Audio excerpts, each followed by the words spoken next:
All right, so I've got to try yet another review of Maryland National Golf Course because while I did have one that was 50 views, and it still was 18 minutes. That's just too much time to talk about one golf course. I'm trying to get all my reviews down under 10 minutes.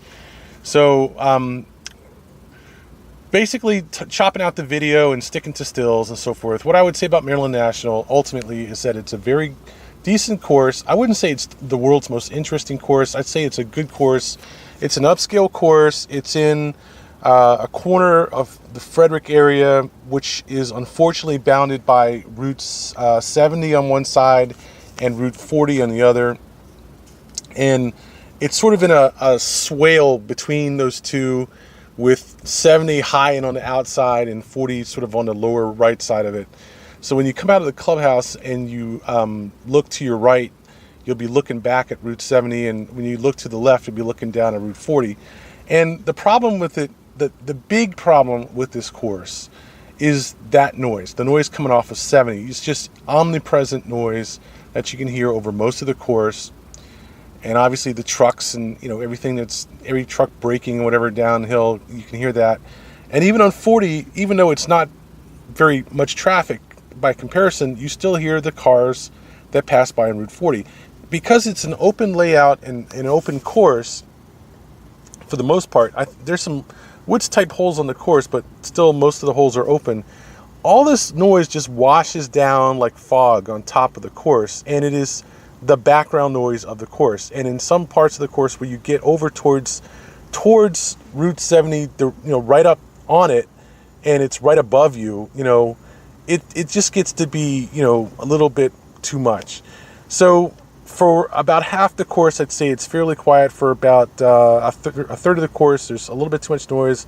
And for the other third of the course, I think you're playing a little bit too close to houses and maybe to Route 40. So it does kind of have a schizophrenic personality in terms of the noise. The course itself has some really good holes. It tends to have longer rough than usual. The fairways tend to be nicely manicured and decently wide. I wouldn't say any wider or narrower than most other courses.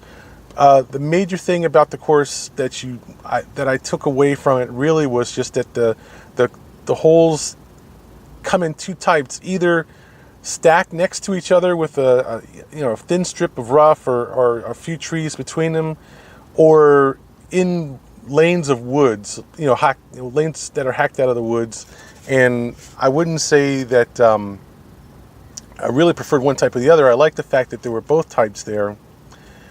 It was a good mixture, but the better holes were certainly the holes that were in the woods. They were just better, harder holes, almost ingenious in the whole layout, while the holes that were in the open areas were just kind of, hit the ball off the tee, 250, hit it down the fairway another 150 to 200 yards, hit your approach shot to the green, and putt out.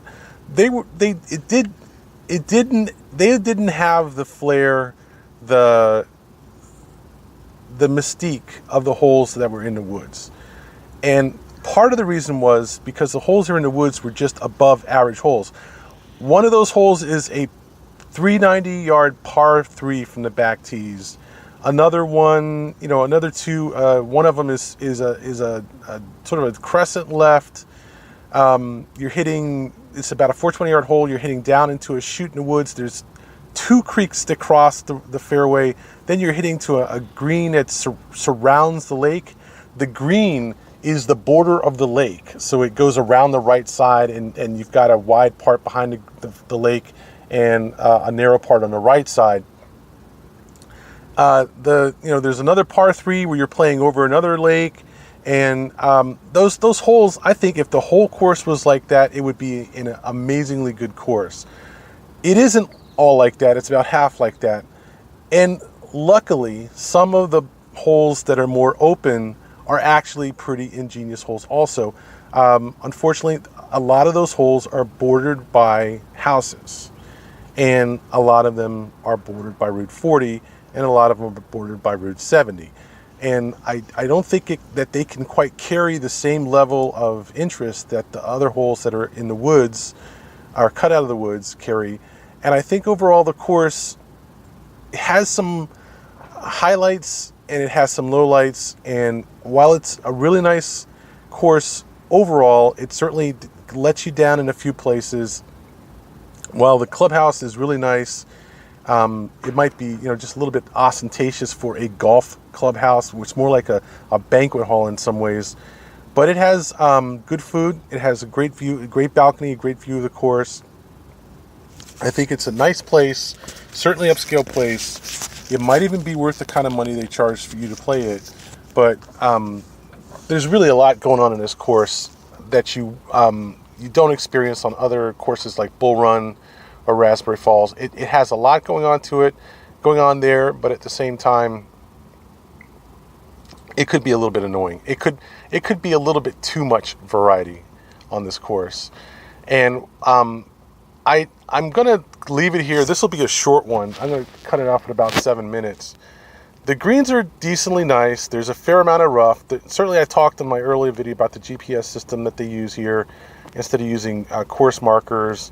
I think they still have 150 markers on the course, but other than that, you don't see the standard 200, 150, 100 markers, unless maybe they're using bushes or something and I didn't notice it.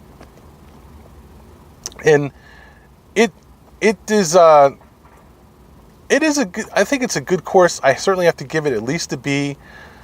I just think that it would be a great course if it didn't have all that road noise.